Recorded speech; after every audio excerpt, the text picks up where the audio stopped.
Massachusetts Senator and Democratic presidential candidate Elizabeth Warren just blew up her fundraising operation, swearing off big-ticket fundraising events and calls to wealthy donors in favor, the Wall Street Journal reports, of pay-what-you-can events.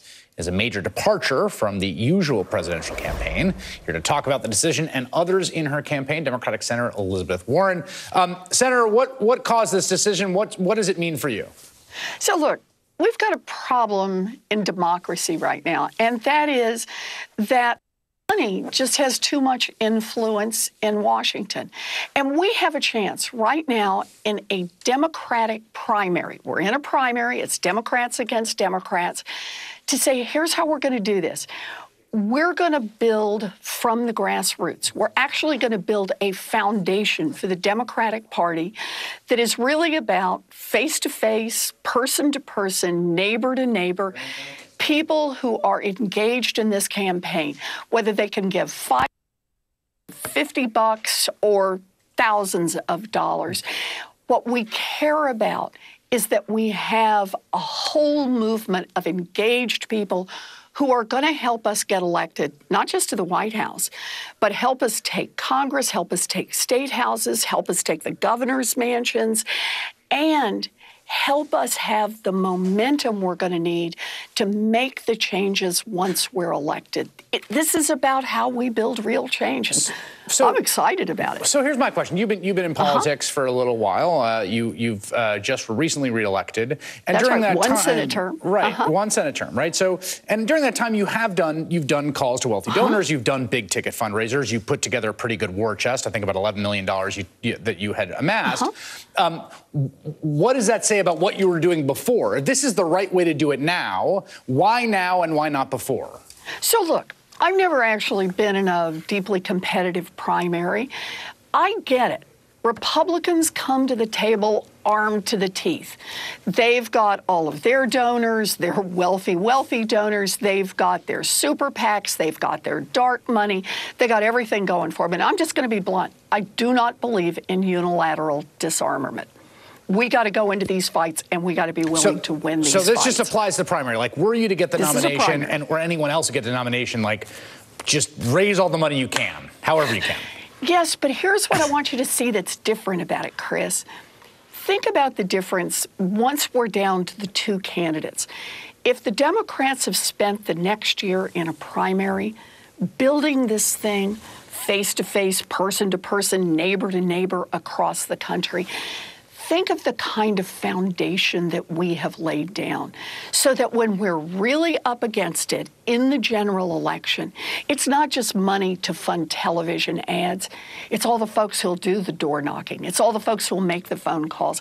It's all the folks who'll reach out to their network, because you know how we're going to win in 2020? It's going to be big. It's going to be people who voted for Donald Trump last time around. It's going to be people who haven't voted at all. It's going to be people who see a vision and a way to make this democracy work, not just for the rich and the powerful, but make this democracy work for everyone. Final question on this, and I want to ask a few other questions about some stuff that is happening in the campaign, a proposal you put forward. But for this final question, I guess the question is, how much is this an either or, right? There are campaigns that are able to build both a sort of that kind of grassroots fundraising machinery and also wealthy donors and also do big ticket fundraising. What does it mean for a candidate's time? Why make this sort of decision? Well, see, that's the real point. The best estimates are that most candidates for office are spending about 70% of their time with millionaires and billionaires, spending it behind closed doors at fancy cocktail receptions and private dinners in mansions. Let me tell you what I'm going to do tonight. I'm going to do call time tonight. You know what call time is. I do know what call time is. This is when you call and say thank you. It gives me a stomachache, and I don't even have to do call time. Well, I am doing call time tonight and tomorrow night and the next night, but here's the deal. The people I'm calling to say thank you to, I'm going to call not based on how much money they kicked in. I'm just going to pick these numbers up randomly, and I'm going to call people and say, thank you very much for being part of this. Thank you for going to ElizabethWarren.com, signing up, whether you signed up for $5 or $25 or $50. Thank you for volunteering, because that's how we get a chance to build a democracy. You know, Chris, I'm only going to come this way once as a first-time candidate for president. I want to run a campaign that's based on ideas, that's based on principles, that's based on restoring democracy. Right. And I think this is a way to do that. So, join us. To segue to that, you have a very ambitious universal child care proposal your campaign put out, I think, about a week ago, if I'm not mistaken. Yep. And I want to ask this question. So let's say you view the problem, which I think is obviously a problem, that parents, particularly women, do not have access to childcare. It hurts female labor force participation. It's an incredible financial burden. So there's two different ways you can imagine about solving that problem. One is universal childcare that you stand up and sort of accredit through the federal government, which looks like what you're proposing. The other would be just like give people a tax credit, give them a childcare tax credit, and then they could go out there into the marketplace and find it. Why did you choose your path? So I choose it for a couple of reasons. The first one is it's the way to get real money into it for everyone. This is childcare, universal childcare, and I should say early learning. It's an investment from 0 to 5 in our future. And so it's about childcare for all our kids, but it's also about putting the money into early learning, because we have learned that nickels spent on 2-year-olds and 3-year-olds and 4 years old so they're ready to go to kindergarten and ready to learn pays off many, many, many times over through the years.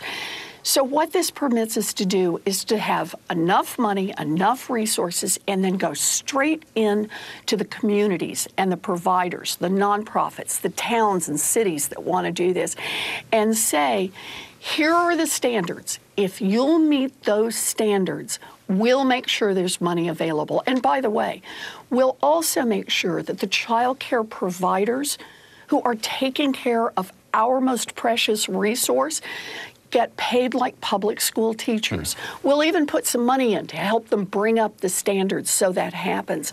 So think of this, Chris, not just as could your kids get parked in front of a TV set and at least be safe for a few hours.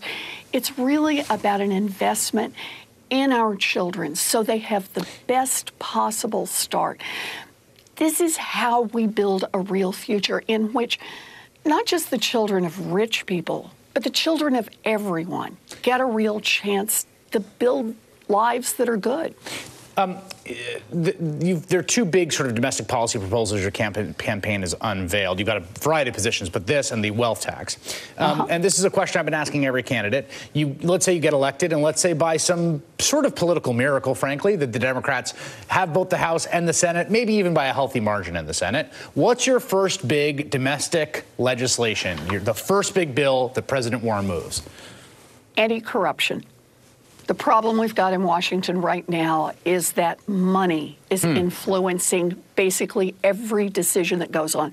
So whatever brings you to the table to say, I care about what's happening in Washington, whether it's climate change that's bearing down on us, whether or not it's student loan debt that you can't pay, whether or not it's housing that's unaffordable, whether or not it's childcare, whether or not it's a criminal justice system that works great for those who are running private prisons, but not for people whose lives are being destroyed, whether it's prescription drugs, I guarantee you, every one of those crosses through the intersection of the influence of money.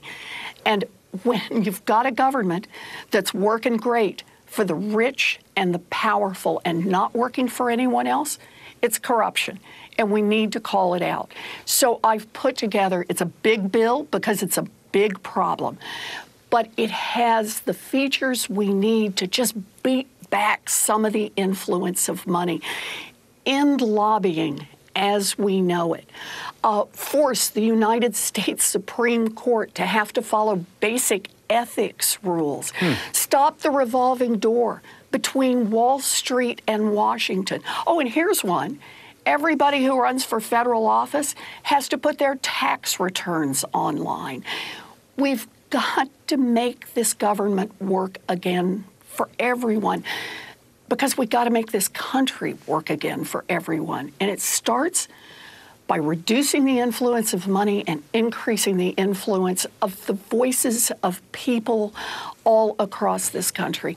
That's the kind of campaign that I believe in, and this is my chance. to get out there and fight for it. That's a straightforward answer, admirably so. A second question I've been asking everyone, and this is the final one, and I'll let you go. The filibuster. There's been Jay Inslee, who's the governor of Washington. He's not a U.S. senator, so there's a different perspective on this. Said today he thinks they should get rid of the filibuster. There's some back and forth among different people. Would you support ending the filibuster in the near future? So I already have a record on this. Back when the Republicans were blocking everything that we were trying to do, do you remember back in 2013 and 2014? Man, I was one of the ones out there fighting to beat back the filibuster. And we did. We chopped the filibuster back a lot. You may remember they not only were blocking judges, they were blocking the head of the Consumer Financial Protection Bureau so it couldn't take on its power, blocking the NLRB so workers wouldn't have a place to be able to go to have their complaints heard when their employers broke the law. And I was all for it. My view on this is everything stays on the table. We can't live in a world where the Republicans do what they want, like they got rid of the filibuster for the Supreme Court, and then we turn around and as Democrats say, oh, we're going to play by some set of rules that are long past now. My view is it all stays on the table. All right, Senator Elizabeth Warren of Massachusetts, thank you very much. I appreciate making time tonight. Thank you.